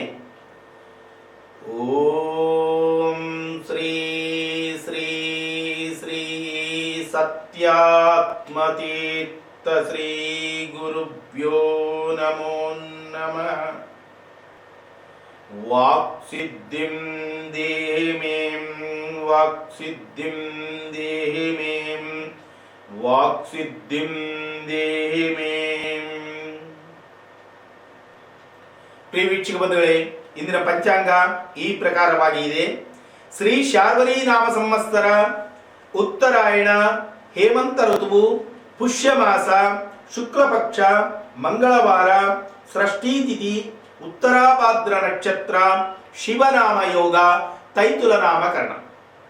ಈ ಶುಭ ದಿನ ಸಕಲ ವೀಕ್ಷಕ ಬಂಧುಗಳಿಗೂ ಹಾಗೂ ಸರ್ವಜನಾಂಗಕ್ಕೂ ಭಗವಂತ ಉನ್ನತವಾದಂತಹ ದಿನವನ್ನಾಗಿ ಪರಿವರ್ತನೆ ಮಾಡಿ, ಆರೋಗ್ಯಭರಿತವಾದಂತಹ ದಿನವನ್ನಾಗಿ ಪರಿವರ್ತನೆ ಮಾಡಿ, ಸಂಪದ್ಭರಿತವಾದಂತಹ ದಿನವನ್ನಾಗಿ ಪರಿವರ್ತನೆ ಮಾಡಿ, ಎಲ್ಲರನ್ನೂ ಸುಭಿಕ್ಷ ರೀತಿಯಿಂದ ಕಾಪಾಡಲಿ ಎಂದು ಮನಃಪೂರ್ವಕ ಗುರುಗಳ ಮುಖೇನ ವಾಯುದೇವರ ಪಾದಚರಣ ಕಮಲಗಳಲ್ಲಿ ವಿಶೇಷವಾದಂತಹ ಪ್ರಾರ್ಥನೆಯನ್ನು ಸಲ್ಲಿಸುತ್ತಾ ಹಾಗೂ ಇಂದಿನ ದಿನ ಹುಟ್ಟು ಹಬ್ಬವನ್ನು ಆಚರಿಸಿಕೊಳ್ಳತಕ್ಕಂತಹ ಪ್ರತಿಯೊಬ್ಬರಿಗೂ ಭಗವಂತ ಆನಂದ, ಆಯುರಾರೋಗ್ಯ, ಅಷ್ಟೈಶ್ವರ್ಯಾಭಿವೃದ್ಧಿಯನ್ನು ಕಲ್ಪಿಸಿಕೊಡುವುದು ಅಲ್ಲದೆ ಉತ್ತಮವಾದಂತಹ ಸದ್ಗುಣವನ್ನು ಪ್ರಸಾದಿಸಿ ಹಾಗೂ ಉತ್ತಮವಾದಂತಹ ವಿದ್ಯಾಬುದ್ಧಿಯನ್ನು ಪ್ರಸಾದಿಸಿ ಇನ್ನೂ 100 ವರ್ಷ ವಿಜೃಂಭಣೆ ರೀತಿಯಿಂದ ಇಂತಹ ಹುಟ್ಟುಹಬ್ಬದ ಆಚರಣೆಯನ್ನು ಮಾಡಿಕೊಳ್ಳುವಂತಹ ಯೋಗ್ಯತೆ, ಶಕ್ತಿ ಅವರಿಗೆ ಪ್ರಸಾದಿಸಲಿ ಎಂದು ಮನಃಪೂರ್ವಕ ಗುರುಗಳ ಮುಖೇನ ವಾಯುದೇವರ ಪಾದಚರಣ ಕಮಲಗಳಲ್ಲಿ ವಿಶೇಷವಾದಂತಹ ಪ್ರಾರ್ಥನೆಯನ್ನು ಸಲ್ಲಿಸುತ್ತಾ ಹಾಗೂ ಇಂದಿನ ದಿನ ಮದುವೆಯ ವಾರ್ಷಿಕೋತ್ಸವವನ್ನು ಮಾಡಿಕೊಳ್ಳತಕ್ಕಂತಹ ಪ್ರತಿ ದಂಪತಿಗಳಿಗೆ ಪ್ರಪ್ರಥಮವಾಗಿ ಆ ಮಾತಿಗೆ ಭಗವಂತ ದೀರ್ಘ ಸುಮಂಗಳೀ ಭವ ಎನ್ನುವಂತಹ ಶುಭ ಆಶೀರ್ವಾದವನ್ನು ಮಾಡಿ ಆ ದಂಪತಿಗಳಿಗೆ ಬೇಕಾದಂತಹ ಎಲ್ಲ ವಿಧವಾದ ಸೌಕರ್ಯ ಸವಲತ್ತುಗಳನ್ನು ಒದಗಿಸಿಕೊಡುವುದು ಅಲ್ಲದೆ ಉತ್ತಮವಾದಂತಹ ಆರೋಗ್ಯ ಭಾಗ್ಯವನ್ನು ಪ್ರಸಾದಿಸಿ ಮಕ್ಕಳು ಮೊಮ್ಮಕ್ಕಳ ಜೊತೆಯಲ್ಲಿ ಇನ್ನೂ 100 ವರ್ಷ ಇಂತಹ ಸಂಭ್ರಮಾಚರಣೆಗಳನ್ನು ಮಾಡಿಕೊಳ್ಳುವಂತಹ ಯೋಗ್ಯತೆ ಮತ್ತು ಶಕ್ತಿ ಅವರಿಗೆ ಪ್ರಸಾದಿಸಲಿ ಎಂದು ಮನಪೂರ್ವಕ ಗುರುಮುಖೇನ ವಾಯುದೇವರ ಪಾದಚರಣ ಕಮಲಗಳಲ್ಲಿ ವಿಶೇಷವಾದಂತಹ ಪ್ರಾರ್ಥನೆಯನ್ನು ಸಲ್ಲಿಸುತ್ತಾ ಈಗ ದ್ವಾದಶ ರಾಶಿಗಳ ನಿತ್ಯ ಭವಿಷ್ಯವನ್ನು ಹೇಳುವಂತಹ ಒಂದು ಅಲ್ಪ ಪ್ರಯತ್ನಕ್ಕೆ ಪಾತ್ರರಾಗೋಣ. ಮೊದಲಿಗೆ ಮೇಷರಾಶಿ. ಮೇಷರಾಶಿಯವರಿಗೆ ಇಂದು ಅಷ್ಟು ಶುಭದಾಯಕವಾದಂತಹ ದಿನವಾಗಿ ಕಾಣ್ತಾ ಇಲ್ಲ. ಕಾರಣ ಏನು ಎಂದರೆ ಪ್ರತಿ ಕಾರ್ಯದಲ್ಲಿಯೂ ಕೂಡ ನಾನಾ ತರವಾದಂತಹ ವಿಘ್ನಗಳು ಮತ್ತು ಇಲ್ಲಸಲ್ಲದಂತಹ ನಷ್ಟಕ್ಕೆ ಗುರಿಯಾಗುತ್ತೀರಿ. ಪ್ರತಿ ಕಾರ್ಯದಲ್ಲಿಯೂ ಕೂಡ ನಷ್ಟ ನಷ್ಟ ನಷ್ಟ. ಇದರ ಪರಿಹಾರಕ್ಕಾಗಿ ಇಂತಹ ದಿನವನ್ನೇ ಉತ್ತಮವಾದಂತಹ ದಿನವನ್ನಾಗಿ ಅತಿ ಸುಲಭೋಪಾಯದಿಂದ ಮಾಡಿಕೊಳ್ಳಬಹುದು. ಯಾವ ಪ್ರಕಾರವಾಗಿ? ತಕ್ಷಣವೇ ಎದ್ದು ನಿಮ್ಮ ಕುಲಕ್ಕೆ ನಿಮ್ಮ ಮತಕ್ಕೆ ಅನುಗುಣವಾಗಿ ಸ್ನಾನ ಸಂಧ್ಯಾನುಷ್ಠಾನಗಳನ್ನು ಮುಗಿಸಿಕೊಂಡು ಹನುಮಂತ ದೇವರಿಗೆ ಹೋಗಿ ಶರಣಾಗತರಾಗಿದ್ದೇ ಆದರೆ ಹನುಮಂತ ದೇವರು ಗದವನ್ನು ಹಿಡಿದು ನಿಮ್ಮನ್ನು ಹಿಂಬಾಲಿಸಿ ಬರುತ್ತಾನೆ. ನನ್ನ ಭಕ್ತನಿಗೆ ಎಲ್ಲಿಂದ ನಷ್ಟ ಉಂಟಾಗುತ್ತದೆ, ನನ್ನ ಭಕ್ತನನ್ನು ರಕ್ಷಿಸಬೇಕಾದಂತ ಕರ್ತವ್ಯ ನನ್ನದು, ಇದು ಸ್ವಾಮಿಗೆ ಮಾತ್ರ ಇರುತ್ತದೆ. ಸ್ವಾಮಿಯು ಯಾರು ಭಕ್ತಿ ಪರವಶರಾಗಿ ಆತನಿಗೆ ಗುಲಾಮರಾಗಿ ಶರಣಾಗತರಾಗಿ ಹೋಗುತ್ತಾರೋ ಅವರನ್ನು ರಕ್ಷಣೆ ಮಾಡಲು ಸದಾಕಾಲ ಸಿದ್ಧರಾಗಿರುತ್ತಾರೆ. ಸರ್ವೇ ಸಾಧಾರಣವಾದಂತಹ ಮನುಷ್ಯರಾದರೆ ಅವರ ಕಾರ್ಯ ಆಗುವ ತನಕ ಮಾತ್ರ ನಿಮ್ಮನ್ನು ಕೊಂಡಾಡುತ್ತಾರೆ, ನಿಮ್ಮ ಕಾರ್ಯ ಸಾಧನೆ ಮಾಡಿಕೊಟ್ಟಂತೆ ಮಾಡುತ್ತಾರೆ. ತದನಂತರ ಬಾರಿಗೆ ಒಲಿಸಿಕೊಳ್ಳುವಂತಹ ವೇಸ್ಟ್ ಪೇಪರ್ ತರ ಮೂಲಿಗೆ ಬಿಸಾಕುತ್ತಾರೆ. ಆದರೆ ಭಗವಂತನು ಆ ಪ್ರಕಾರವಾಗಿ ಅಲ್ಲ, ಸದಾಕಾಲ ನಮ್ಮ ಹಿಂದೆ ಮುಂದೆ ನಿಂತು ರಕ್ಷಣೆಯನ್ನು ಮಾಡುವವರು ಎಂದರೆ ಸ್ವಾಮಿ ಒಬ್ಬರೇ. ಹೀಗಾಗಿ ವಿಶೇಷವಾಗಿ ಹನುಮಂತ ದೇವರಿಗೆ ಹೋಗಿ ಶರಣಾಗತರಾಗಿದ್ದೇ ಆದರೆ ಉತ್ತಮವಾದಂತಹ ದಿನವನ್ನಾಗಿ ನಿಮ್ಮ ಕೈಯಾರ ನೀವೇ ಪರಿವರ್ತನೆಯನ್ನಾಗಿ ಮಾಡಿಕೊಳ್ಳಬಹುದು ಎನ್ನುವಂತಹ ಮಾತಿನಲ್ಲಿ ಸಂದೇಹನೇ ಬೇಡ ಎಂದು ಹೇಳುತ್ತಾ, ಇದು ಕೇವಲ ಮೇಷರಾಶಿಯವರಿಗೆ ಮಾತ್ರವೇ ಅಲ್ಲ, ಎಲ್ಲಾ ದ್ವಾದಶ ರಾಶಿಯವರಿಗೂ ಇದೇ ಮಾತೇ ವರ್ತನೆಯಾಗುತ್ತದೆ. ಇನ್ನು ವೃಷಭ ರಾಶಿ. ವೃಷಭ ರಾಶಿಯವರಿಗೆ ಕೂಡ ಇಂದು ಅಷ್ಟು ಶುಭದಾಯಕವಾದಂತಹ ದಿನವಾಗಿ ಕಾಣ್ತಾ ಇಲ್ಲ. ಕಾರಣ ಏನು ಎಂದರೆ ಧರ್ಮಲೋಪ. ಧರ್ಮಲೋಪ ಅಂದ್ರೆ ಅರ್ಥವೇನು? ನಾನು ಇಷ್ಟೆಲ್ಲ ಪೂಜೆ ಪುರಸ್ಕಾರಗಳನ್ನು ಮಾಡುತ್ತಾ ಇದ್ದೇನೆ, ಆದರೆ ಭಗವಂತ ಎಲ್ಲಿದ್ದಾನೆ? ಇದನ್ನೇ ಧರ್ಮಲೋಪ ಎನ್ನುವುದು. ಭಗವಂತ ಎಲ್ಲಿದ್ದಾನೆ ಎನ್ನುವಂತಹ ಪ್ರಶ್ನೆ ಹಾಕುವಂತಹ ಶಕ್ತಿಯನ್ನು ನಿಮಗೆ ಯಾರು ಕೊಟ್ಟಿದ್ದಾರೆ? ಕಾರಣ ಇದಕ್ಕೆ ಮೊದಲಾಗಿ ಈ ಶ್ರೀಮದ್ ಭಾಗವತದಲ್ಲಿ ಹೇಳಲಾಯಿತು. ಏನೆಂದು? ಭಗವಂತನ ಆಧೀನದಿಂದ ಈ ದೇಹವು ಚೈತನ್ಯವಂತವಾಗುತ್ತದೆ. ಆ ಭಗವಂತ ಕಣ್ಣು ಮುಚ್ಚಿ ಕೂತರೆ ಈ ದೇಹಕ್ಕೆ ಬೆಲೆಯಿಂದ ಬರುತ್ತದೆ. ಈ ದೇಹದಲ್ಲಿ ಅಡಗಿರುವಂತಹ ವಾಯುದೇವರು ಭಗವಂತ ಎಲ್ಲಿದ್ದಾನೆ ಎಂದು ಯಾತಕ್ಕೆ ಹುಡುಕುತ್ತೀರಿ? ನಿಮ್ಮ ನಿಮ್ಮ ದೇಹಗಳಲ್ಲಿಯೇ ಇದ್ದಾರೆ. ಆ ವಾಯುದೇವರು ಏನಾದರೂ ಈ ದೇಹ ಎನ್ನುವಂತಹ ಮಂಟಪದಿಂದ ಆಚೆ ಬಂದರೆ ಈ ದೇಹವು ಮನೆಯಿಂದ ಆಚೆ. ಮತ್ತೆ ಇಂತಹ ವಿಧವಾದಂತಹ ಧರ್ಮಲೋಪಕ್ಕೆ ಯಾತಕ್ಕೆ ಸ್ವಾಮಿ ಗುರಿಯಾಗುವುದು? ಬಿಡಿ, ಹುಚ್ಚು ಆಲೋಚನೆಗಳನ್ನು ಬಿಟ್ಟು ತಕ್ಷಣವೇ ಎದ್ದು ಸ್ನಾನ ಸಂಧ್ಯಾನುಷ್ಠಾನಗಳನ್ನು ಮುಗಿಸಿಕೊಂಡು ಹನುಮಂತ ದೇವರಿಗೆ ಹೋಗಿ ಶರಣಾಗತರಾಗಿದ್ದೇ ಆದರೆ ಉತ್ತಮವಾದಂತಹ ದಿನವನ್ನಾಗಿ ನಿಮ್ಮ ಕೈಯಾರ ನೀವೇ ಪರಿವರ್ತನೆ ಮಾಡಿಕೊಳ್ಳುತ್ತೀರಿ ಎನ್ನುವಂತಹ ಮಾತಿನಲ್ಲಿ ಸಂದೇಹವೇ ಬೇಡ. ಇನ್ನು ಮಿಥುನ ರಾಶಿ. ಪ್ರಿಯ ಮಿಥುನ ರಾಶಿಯವರೇ, ಇಂದು ನಿಮಗೆ ಅಷ್ಟು ಶುಭಕರವಾದಂತಹ ದಿನವಾಗಿ ಕಾಣ್ತಾ ಇಲ್ಲ. ಕಾರಣ ಏನು ಎಂದರೆ ಲಘು ಅಪಘಾತಗಳು ಆಗತಕ್ಕಂತಹ ಸಂಭವ ಅಧಿಕವಾಗಿ ಕಾಣುತ್ತಾ ಇವೆ. ಅಪಘಾತಗಳು ಆದ ಮೇಲೆ ಅಯ್ಯೋ ಹೀಗಾಯ್ತಲ್ಲ ಎಂದರೆ ಬರುವಂತಹ ಲಾಭವಂತೂ ಏನೂ ಇಲ್ಲ. ಹೀಗಾಗಿ ಮುಂಗಡವಾಗಿ ನಿಮ್ಮ ಶ್ರೇಯಸ್ಸನ್ನು ಬಯಸಿ ಹೇಳಲಾಗ್ತಾ ಇದೆ. ಹನುಮಂತ ದೇವರಿಗೆ ಹೋಗಿ ಭಕ್ತಿ ಪರವಶನಾಗಿ ಶರಣಾಗತರಾಗಿ ಆಗುವುದರಿಂದ ಸ್ವಾಮಿಯು ನಿಮ್ಮನ್ನು ಹಿಂಬಾಲಿಸಿ ನಿಮ್ಮನ್ನು ಸಂರಕ್ಷಣೆ ಮಾಡುತ್ತಾರೆ ಎನ್ನುವಂತಹ ಮಾತಿನಲ್ಲಿ ಸಂದೇಹನೇ ಬೇಡ. ಬೇಕಾದರೆ ನೀವು ಇಂದು ಬೆಳಗ್ಗಿನಿಂದಲೇ ಟಿವಿಗಳನ್ನು ನೋಡುತ್ತಾ ಕೂಡಿ ಎಲ್ಲೆಲ್ಲಿ ಎಷ್ಟೆಷ್ಟು ಅಪಘಾತಗಳು ಆಗಿವೆ ಎನ್ನುವಂತಹ ವಿಷಯ ತಮಗೆ ಚೆನ್ನಾಗಿ ಅರಿವಿಗೆ ಬರುತ್ತದೆ. ಬೇಕಾದರೆ ಅಲ್ಲಿಗೆ ಹೋಗಿ ಅವರನ್ನು ವಿಚಾರಿಸಿ, ಇವರನ್ನು ಯಾವ ರಾಶಿ ಎಂದು ವಿಚಾರಿಸಿ, ಆಗ ಇನ್ನೂ ಸ್ಪಷ್ಟಬದ್ಧವಾಗಿ ಅರ್ಥವಾಗುತ್ತದೆ. ಇದು ಸತ್ಯವಾದಂತಹ ಮಾತು. ಹೀಗಾಗಿ ಎಲ್ಲರೂ ಆನಂದದಾಯಕವಾಗಿರಬೇಕು. ಯಾರಿಗೂ ಯಾವುದೇ ತರಹವಾದಂತಹ ಅಹಿತಕರವಾದಂತಹ ಘಟನೆಗಳು ನಡೆದಿರಬಾರದು. ಹೀಗಾಗಿ ವಿಶೇಷವಾಗಿ ನಾವು ಹನುಮಂತ ದೇವರಲ್ಲಿ ಅತಿ ವಿನಯದಿಂದ ಪ್ರಾರ್ಥನೆಯನ್ನು ಸಲ್ಲಿಸುತ್ತೇವೆ. ತಪ್ಪದೆ ತಪ್ಪದೆ ತಪ್ಪದೆ ಹನುಮಂತ ದೇವರಿಗೆ ಹೋಗಿ ಶರಣಾಗತರಾಗಿ ಮುಂದಿನ ಕಾರ್ಯಕ್ಕೆ ಹೋಗಿ ಬನ್ನಿ. ಶುಭವಾಗಲಿ. ಏನು ಕರ್ಕಾಟಕ ರಾಶಿ. ಕರ್ಕಾಟಕ ರಾಶಿಯವರಿಗೆ ಇಂದು ಶುಭ ದಿನವೆಂದೇ ಹೇಳಬಹುದು. ಎಂಥ ಪ್ರಕಾರವಾದಂತಹ ಶುಭ ದಿನ. ಅನೇಕ ದಿನಗಳಿಂದ ಒಂದು ಯಾತ್ರಾ ಸಂಕಲ್ಪವನ್ನು ಮಾಡಿರುತ್ತೀರಿ. ನಾನು ಇಂತಹ ದೇವಸ್ಥಾನಕ್ಕೆ ಬರಬೇಕು, ದೇವರ ದರ್ಶನವನ್ನು ಪಡೆಯಬೇಕು ಎನ್ನುವಂತಹ ಆಲೋಚನೆಯಲ್ಲಿ ಇರುತ್ತೀರಿ. ಆದರೆ ಕಾರಣಾಂತರಗಳಿಂದ ಅದು ಈಡೇರುವುದಿಲ್ಲ. ಇಂದು ಅಲ್ಪ ಪ್ರಮಾಣದ ಪ್ರಯತ್ನವನ್ನು ಮಾಡಿದರೂ ಅಂತಹ ಯಾತ್ರಾ ಸ್ಥಳವನ್ನು ದರ್ಶನ ಪಡೆದು ಸುರಕ್ಷಿತ ರೀತಿಯಿಂದ ಮನೆಗೆ ತೆರಳಿ ಬರುತ್ತೀರಿ ಎನ್ನುವಂತಹ ಮಾತಲ್ಲಿ ಸಂದೇಹನೇ ಬೇಡ. ಇನ್ನು ಸಿಂಹರಾಶಿ. ಸಿಂಹರಾಶಿಯವರಿಗೆ ಇಂದು ಶುಭ ದಿನವೆಂದೇ ಹೇಳಬಹುದು. ಎಂತಹ ಪ್ರಕಾರವಾದಂತಹ ಶುಭ ದಿನ. ಶತ್ರುನಾಶದ ದಿನ. ಶತ್ರುನಾಶ ಎಂದೊಡನೆ ಅವರು ಏನು ಸತ್ತು ಹೋಗುತ್ತಾರೆ ಎನ್ನುವಂತಹ ಭಾವನೆಗೆ ಒಳಗಾಗಬೇಡಿ. ಅಂತಹ ದುರಾಲೋಚನೆಗಳು ಕನಸು ಮನಸ್ಸಿನಲ್ಲಿ ಕೂಡ ಬಂದಿರಬಾರದು. ಎಲ್ಲರೂ ಚೆನ್ನಾಗಿರಬೇಕು. ನಮಗೆ ಶತ್ರುಗಳೇ ಆಗಿರಲಿ, ಮಿತ್ರಗಳೇ ಆಗಿರಲಿ, ಎಲ್ಲರೂ ಚೆನ್ನಾಗಿರಬೇಕು ಎನ್ನುವಂತಹ ಸದ್ಭಾವನೆ ಪ್ರತಿಯೊಬ್ಬರಲ್ಲಿಯೂ ಇರಬೇಕು. ಆ ಪ್ರಕಾರವಾಗಿ ಇದ್ದರೆ ಇಡೀ ವಿಶ್ವವೇ ಉತ್ತಮವಾಗಿರುತ್ತದೆ. ಶತ್ರುನಾಶ ಅಂದರೆ ಅರ್ಥವೇನು? ಅವರು ದೇಹಿ ಎಂದು ನಾನು ಮಾಡಿದ್ದು ತಪ್ಪು ಎನ್ನುವಂತಹ ಅರಿವು ಅವರಲ್ಲಿ ಮೂಡಿ ಪಶ್ಚಾತ್ತಾಪದಿಂದ ನಿಮ್ಮ ಬಳಿಗೆ ಬರುತ್ತಾರೆ. ಅಂತಹ ಒಂದು ಪವಿತ್ರವಾದಂತಹ ದಿನ. ಇಂತಹ ಪವಿತ್ರವಾದಂತಹ ದಿನವನ್ನು ಸದ್ವಿನಿಯೋಗ ಮಾಡಿಕೊಳ್ಳಿ. ಶುಭವಾಗಲಿ. ಇನ್ನು ಕನ್ಯಾ ರಾಶಿ. ಕನ್ಯಾ ರಾಶಿ ಅಂದರೆ ಕನ್ಯಾ ರಾಶಿಯವರಿಗೆ ಅಲ್ಲ, ಪ್ರಿಯ ಕನ್ಯಾ ರಾಶಿಯವರೇ, ನಿಮ್ಮ ಮಕ್ಕಳಿಗೆ ಅನಾರೋಗ್ಯ ಪೀಡಿತರಾಗತಕ್ಕಂತಹ, ಅನಾರೋಗ್ಯ ಎಂದೊಡನೆ ಮತ್ತು ಗಾಬರಿ ಆಗಬೇಡಿ, ಅನಾರೋಗ್ಯ ಪೀಡಿತರಾಗತಕ್ಕಂತಹ ಒಂದು ಅಶುಭಕರವಾದಂತಹ ದಿನವಾಗಿ ಕಾಣ್ತಾ ಇದೆ. ಆ ಮಕ್ಕಳ ಪ್ರಯುಕ್ತ ನೀವೇ ಹನುಮಂತ ದೇವರಿಗೆ ಹೋಗಿ ಶರಣಾಗತರಾದರೆ ಆ ಮಕ್ಕಳಲ್ಲೇ ಸ್ವಾಮಿಯು ಕೂಡ ಒಂದು ಮಗುವಾಗಿ ಬಂದು ಅವರ ಆರೋಗ್ಯವನ್ನು ಕಾಪಾಡುತ್ತಾರೆ ಎನ್ನುವಂತಹ ಮಾತಿನಲ್ಲಿ ಕೂಡ ಸಂದೇಹನೇ ಬೇಡ. ಯಾವ ರೂಪದಾನಿಯಾಗಿ ಆದರೂ ಕೂಡ ಹನುಮಂತ ದೇವರು ಬರಬಲ್ಲರು. ಹೀಗಾಗಿ ನಿಮ್ಮ ಮಕ್ಕಳ ಸಂಗಡ ಅವರೂ ಒಂದು ಮಗುವಾಗಿ ಬಂದು ಅವರನ್ನು ಸಂರಕ್ಷಣೆ ಮಾಡುತ್ತಾರೆ ಎನ್ನುವಂತಹ ಮಾತಿನಲ್ಲಿ ಸಂದೇಹನೇ ಬೇಡ. ಇನ್ನು ತುಲಾರಾಶಿ. ತುಲಾರಾಶಿಯವರಿಗೆ ಇಂದು ಅಷ್ಟು ಶುಭದಾಯಕವಾದಂತಹ ದಿನವಾಗಿ ಕಾಣ್ತಾ ಇಲ್ಲ. ಕಾರಣ ಏನೆಂದರೆ ಜಿದ್ದಿನ ಸ್ವಭಾವದಿಂದ ಬಂಧು ಬಳಗದವರ ಸಂಗಡ ಮಾತನಾಡುವಂತಹ ಸಂದರ್ಭದಲ್ಲಿ ಜಿದ್ದು ಎನ್ನುವುದು ಬೇಡ. ಆ ಜಿದ್ದಿನಿಂದ ಸಾಧಿಸುವುದು ಏನೂ ಇಲ್ಲ. ಪ್ರೀತಿಯಿಂದ, ಅಂತಃಕರಣೆಯಿಂದ ಸಾಧಿಸಬೇಕು. ಯಾವುದನ್ನಾದರೂ ಗಳಿಸಬೇಕಾದರೆ ಪ್ರೀತಿಯಿಂದಲೇ ಗಳಿಸಬೇಕು. ಜಿದ್ದಿನ ಸ್ವಭಾವದಿಂದ ಏನಾದರೂ ಗಳಿಸಬೇಕು ಎನ್ನುವಂತಹ ಪ್ರಯತ್ನಕ್ಕೆ ಪಾತ್ರರಾದರೆ ಬರುವುದು ಜೀರೋ. ಹೀಗಾಗಿ ಬೇಡ. ಅಂತ ವಿಶೇಷವಾದಂತಹ ಗುಣ ನಿಮ್ಮಲ್ಲಿ ಬಾರದೇ ಇರಲಿ ಎನ್ನುವಂತಹ ಮನಸ್ತತ್ವಕ್ಕೆ ತಾವು ಒಳಗಾದರೆ ತಕ್ಷಣವೇ ಹನುಮಂತ ದೇವರಿಗೆ ಶರಣಾಗತರಾಗಿ ಮುಂದಿನ ಕಾರ್ಯಕ್ಕೆ ಹೋಗಿದ್ದೇ ಆದರೆ ಉತ್ತಮವಾದಂತಹ ದಿನವನ್ನಾಗಿ ನಿಮ್ಮ ಕೈಯಾರ ನೀವೇ ಪರಿವರ್ತನೆ ಮಾಡಿಕೊಳ್ಳುತ್ತೀರಿ ಎನ್ನುವಂತಹ ಮಾತಿನಲ್ಲಿ ಸಂದೇಹನೇ ಇಲ್ಲ. ಇನ್ನು ವೃಶ್ಚಿಕ ರಾಶಿ. ವೃಶ್ಚಿಕ ರಾಶಿಯವರಿಗೆ ಇಂದು ಶುಭ ದಿನವೆಂದೇ ಹೇಳಬಹುದು.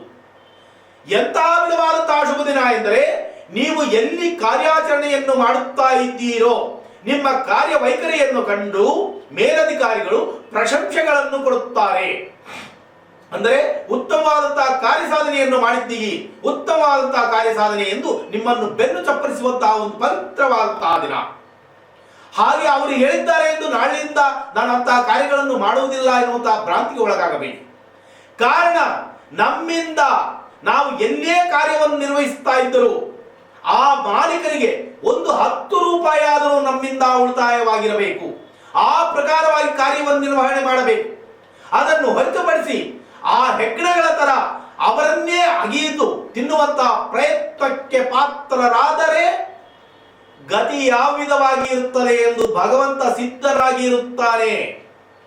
ಆದರೆ ಪ್ರಿಯ ವೃಶ್ಚಿಕ ರಾಶಿ ವೀಕ್ಷಕ ಬಂಧುಗಳೇ, ವಿಶಾಲವಾದಂತಹ ಹೃದಯದಿಂದ ಇದು ನನ್ನ ಸಂಸ್ಥೆ ಎನ್ನುವಂತಹ ಭಾವನೆಯಿಂದ ನೀವು ದುಡಿಯುತ್ತಾ ಇದ್ದೀರಿ.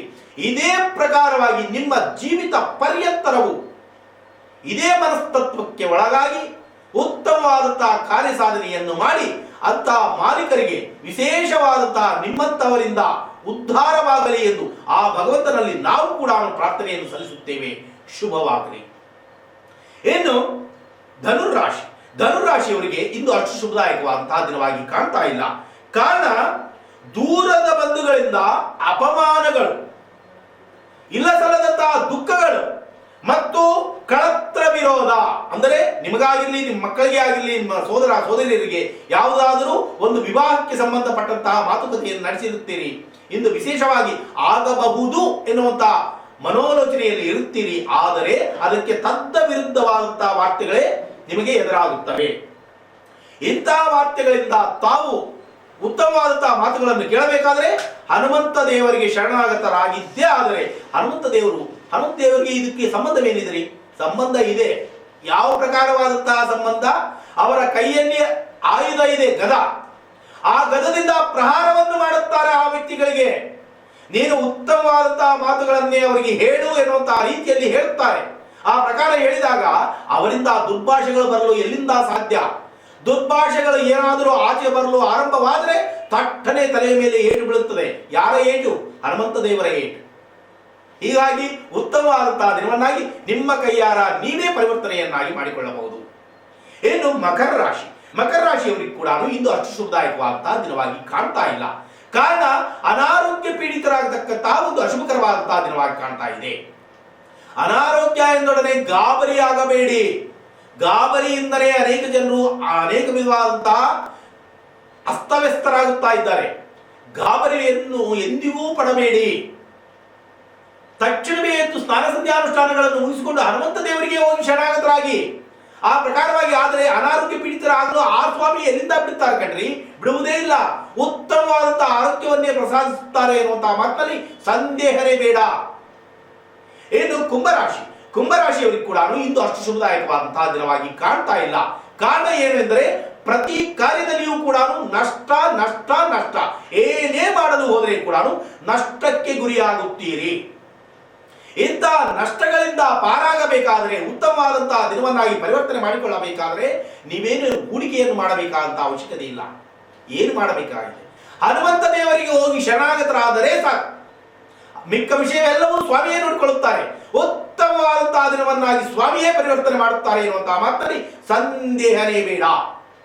ಇನ್ನು ಕೊನೆಯದಾದಂತಹ ರಾಶಿ ಮೀನರಾಶಿಯವರಿಗೆ ಇಂದು ಶುಭ ದಿನ, ಸುದಿನ, ಪರ್ವದಿನ ಎಂದು ಹೇಳಿದರೆ ಕೂಡ ತಪ್ಪಾಗಲ್ಲ.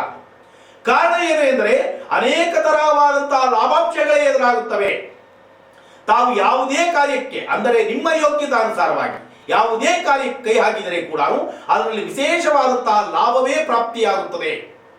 ಮತ್ತು ಕೋರ್ಟು ಕಚೇರಿಗಳಲ್ಲಿ ನಿಮಗೆ ಸಂಬಂಧಪಟ್ಟಂತಹ ವಾದ ವಿವಾದಗಳು ಏನಾದರೂ ಇದ್ದಿದ್ದೇ ಆದರೆ ನಿಶ್ಚಯವಾಗಿಯೂ ಜಯಶೀಲರಾಗುತ್ತೀರಿ ಎನ್ನುವಂತಹ ಮಾತಲ್ಲಿ ಸಂದೇಹನೇ ಬೇಡ ಎಂದು ಹೇಳುತ್ತಾ ಈ ಕಾರ್ಯಕ್ರಮವನ್ನು ಇಲ್ಲಿಗೆ ಅಂತ್ಯಗೊಳಿಸುವ ಮುನ್ನ ಪ್ರಿಯ ವೀಕ್ಷಕ ಬಂಧುಗಳೇ, ತಮ್ಮೆಲ್ಲರಲ್ಲಿಯೂ ನನ್ನ ಸವಿನಯದ ಪ್ರಾರ್ಥನೆ, ವಿಶೇಷವಾದಂತಹ ಪ್ರೀತಿಯ ಅಂತಃಕರಣೆಯನ್ನು ಈ ನಿಮ್ಮ ಪ್ರೀತಿಯ ಗಗನ ಚಾನಲ್ ಮೇಲೆ ಅನೇಕ ಜನರು ತೋರುತ್ತಾ ಇದ್ದೀರಿ.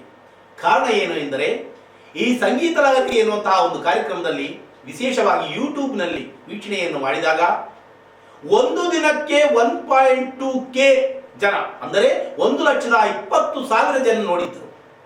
ಆದರೆ ಇಂದು ಬೆಳಿಗ್ಗೆ ನೋಡಿದಾಗ 2.3 ಅಂದರೆ 2,30,000 ಜನ ವೀಕ್ಷಣೆಯನ್ನು ಮಾಡಿದ್ದೀರಿ. ಎಂದರೆ ನಿಮ್ಮೆಲ್ಲರ ಶುಭ ಆಶೀರ್ವಾದ ನಮ್ಮ ಚಾನಲ್ ಮೇಲೆ ಇದೆ ಎನ್ನುವಂತಹ ತುಂಬ ಭರವಸೆ ನಮ್ಮಲ್ಲಿ ಸಂಪೂರ್ಣವಾಗುತ್ತಾ ಇದೆ. ಇದೇ ಪ್ರಕಾರವಾದಂತಹ ಆಶೀರ್ವಾದ ಇರಲಿ ಎಂದು ತಮ್ಮೆಲ್ಲರಲ್ಲಿಯೂ ನಾನು ಬಯಸುತ್ತಾ ಈ ಕಾರ್ಯಕ್ರಮವನ್ನು ಅಂತ್ಯಗೊಳಿಸುವ ಮುನ್ನ ಸಾಕ್ಷಾತ್ ಭಗವಂತನ ಪಾದದಲ್ಲಿ ಬಿಡುವುದೇನೆಂದರೆ ಸರ್ವೇ ಜನಾಃ ಸುಖಿನೋ ಭವಂತು, ಸಮಸ್ತ ಸನ್ಮಂಗಳಾನಿ ಭವಂತು, ಸರ್ವಂ ಶ್ರೀ ಕೃಷ್ಣಾರ್ಪಣಮಸ್ತು ಎಂದು ಇಷ್ಟರ ತನಕ ನುಡಿದಂತಹ ಪ್ರತಿ ಅಕ್ಷರವನ್ನು ಶ್ರೀಕೃಷ್ಣ ಪರಮಾತ್ಮನ ಪಾದಕ್ಕೆ ಅರ್ಪಣೆಯನ್ನಾಗಿ ಮಾಡುತ್ತಾ ಪುನಃ ನಾಳೆ ಭೇಟಿಯಾಗುವ ನಿಮ್ಮೆಲ್ಲರ ಪ್ರೀತಿಯ ಪ್ರಾಣೇಶ್. ನಮಸ್ಕಾರ.